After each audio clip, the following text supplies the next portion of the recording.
chers frères et sœurs, je souhaite retenir dans mon homélie 2 points. L'acte de foi de Marie et le Christ qui demande de pousser la pierre de la tombe. Commençons par Marthe. Elle a répondu à Jésus, « Oui Seigneur, je le crois. Tu es le Christ, le Fils de Dieu, tu es celui qui vient dans le monde. » Cette profession de foi de Marthe est la plus explicite et la plus complète de celles qu'on trouve dans les 4 évangiles. En elle est atteint le but même de l'évangile, tel qu'il sera défini plus tard dans ce même évangile de Saint Jean. Il est dit, « Ces signes ont été écrits pour que vous croyiez que Jésus est le Christ, le Fils de Dieu, et pour que, en croyant, vous ayez la vie en son nom. » Ici, on a presque le premier credo de l'Église. Et en plus, oui, c'est une femme qui le dit.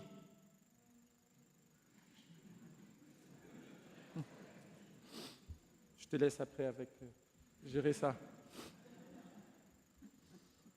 Quand on met cette déclaration de Marthe comme le point culminant de cet évangile, on comprend que tout le reste découle de là.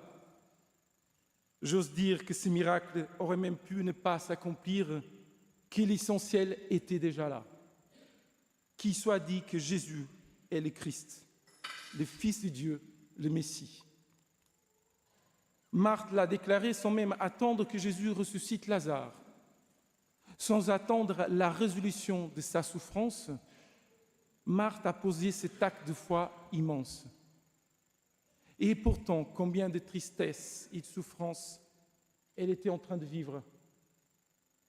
De cet acte de foi de Dieu, tout découle. Car à partir de là, Marthe n'était plus obstacle au travail de la puissance de Dieu. Cela me fait penser combien de fois dans ma vie je pose un acte de foi comme ça. Combien de fois j'attends le miracle avant de poser l'acte de foi. Cela n'est pas une critique à notre conduite, non. Car souvent la vie est très dure, vraiment très dure. Un décès d'un proche, une maladie. Je salue un très cher ami qui nous voit sur la chaîne YouTube et qui est à l'hôpital en ce moment. Le chômage, un accident, une séparation, une souffrance dans la vie personnelle ou de couple. Combien de fois nous attendons ce miracle et j'ose dire que c'est une attente légitime pour ne plus être en souffrance. Et pourtant Dieu attend ce geste de notre part pour enfin nous répondre en tout cas pour nous montrer notre chemin. Parfois, il répond immédiatement comme ici avec Marthe. Parfois, sa réponse se dessine tout au long de notre vie. Je passe au 2e point. Il y a dans cet évangile quelque chose qui me semble assez étrange si on regarde ce qui est en train de se passer. Le Fils de Dieu se prépare pour ressusciter quelqu'un qui est mort depuis 4 jours, mais demande de faire bouger la pierre qui est devant le tombeau. Étrange, non? Il suffisait au Christ de donner l'ordre à la pierre « bouge de là », elle aurait bougé, j'ai aucun doute. Et pourtant, il demande la collaboration des hommes pour accomplir ce miracle. Dieu veut que nous soyons collaborateurs du salut qu'il nous donne. Il pourrait le faire tout seul, sans problème, mais il veut tellement nous donner une dignité divine qu'il demande quand même l'aide de quelques pécheurs que nous sommes pour laisser la lumière entrer dans ce tombeau. Et cela me soulève une question. Quelle est la pierre qui est devant mon cœur et qui empêche la lumière d'entrer dans ma vie? Le Christ veut que je la bouge afin que sa grâce se déploie en moi. Donc pour cette semaine, j'ai envie de vous lancer 2 défis. posez un acte de foi et demandez la grâce de voir quelle est la pierre qui est devant votre cœur et qui empêche la lumière, le miracle de se faire dans votre vie. Je pourrais m'arrêter là. Mais comme c'est ma dernière homélie dans cette église, je me permets de donner un témoignage personnel de ce qui peut être un acte de foi et de bouger la pierre qui empêche la lumière du Christ de passer. Et oui, désormais j'habite dans la ville de Saint-Antoine, dont la statue est juste à l'entrée de la sacristie. J'espère que les plus distraits ne pensent pas que j'habite désormais à Padoue, en Italie. Non, c'est bien à Lisbonne que j'habite, car Saint-Antoine était de Lisbonne avant d'être de Padoue. Merci de le noter, j'y tiens. Pour en revenir à mon témoignage, comme beaucoup d'entre vous le savent, ma femme et moi, nous n'avons pas eu la grâce d'avoir des enfants. Au début de notre mariage, nous avons beaucoup prié pour avoir des enfants.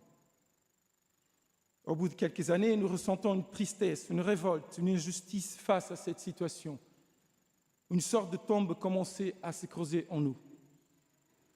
Comme tous les Portugais, tous les ans, nous allions à Fatima pour prier pour cela. Jusqu'au jour où, devant la statue de la Vierge Marie de Fatima, nous nous arrêtons, nous nous regardons et nous disons « Plus jamais, on ne priera pas pour avoir des enfants. Désormais, nous prierons pour donner des fruits. » Pardonnez-moi. Sans le savoir, à ce moment-là, nous avons posé un acte de foi devant Dieu et à travers la Vierge Marie. Contre toute évidence, contre notre tristesse, nous avons dit à Dieu ce jour-là que nous étions ouverts aux fruits qu'il souhaitait. Donc une prière plus large pour accepter les plans que Dieu avait pour nous. Grâce à cela, petit à petit, la pierre qui était devant cette tombe de tristesse et d'incompréhension a commencé à bouger. Mais comme nous n'avons toujours pas d'enfants, vous pouvez vous demander, mais où est le miracle dans cette histoire alors? C'est légitime comme question. Le miracle, c'est que notre famille s'est agrandie 100 fois plus que nous aurions pu imaginer. Pendant des années, nous avons reçu chez nous des amis en visite à Paris. Après, les enfants des amis, pour que désormais nous faisons partie de leur cercle de la famille. Mais surtout, nous avons découvert une paroisse qui a rempli notre cœur de la joie, de la fécondité. Chaque personne dans cette paroisse, chacun d'entre vous, est devenu le miracle que Dieu a voulu pour nous. Donc chacun de vous ici présent est un miracle pour nous, car vous faites partie de notre famille. Et c'est pour cela que je peux vous appeler mes frères et mes sœurs. Et je rends grâce. Que Dieu vous bénisse.